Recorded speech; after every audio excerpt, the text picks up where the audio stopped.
وعلیکم السلام ورحمۃ اللہ وبرکاتہ۔ فردوس صاحبہ، اپنے بلند شہر سے ہمیں یاد کیا، ہم آپ کے شکر گزار ہیں۔ دعا گو ہوں کہ مولا تعالیٰ آپ کو علم نافع عطا فرمائے۔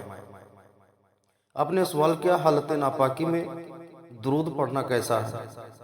دیکھیے، مرد ہو یا عورت، حالت ناپاکی میں درود پڑھنا جائز ہے، کوئی قباحت نہیں۔ ہاں، بہتر یہ ہے کہ کلی وغیرہ کر کے پڑھیں۔ یوں ہی قرآن شریف کی وہ آیتیں یا سورتیں جو بطور دعا ہیں، جیسے سورہ اخلاص ہے، سورہ فاتحہ ہے، یا آیت الکرسی ہے، جو ہے وظیفہ کی غرض سے یا دعا کی نیت سے پڑھ سکتی ہیں۔ بس یہی ہے کہ کلی کر لینا بہتر ہے۔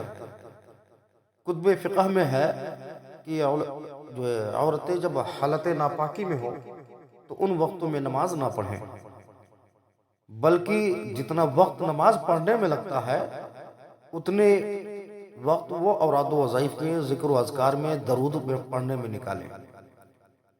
خلاصہ یہ ہے کہ حالت ناپاکی میں درود پڑھنے میں کوئی قباحت نہیں ہے، بلا کراہت پڑھ سکتی ہیں۔ بس بہتر ہے کہ کلی وغیرہ کر کے پڑھیں۔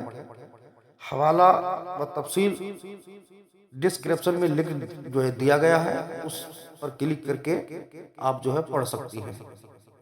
واللہ اعلم بالصواب۔ سربنا شاہ کریمہ دستگیر اشرفا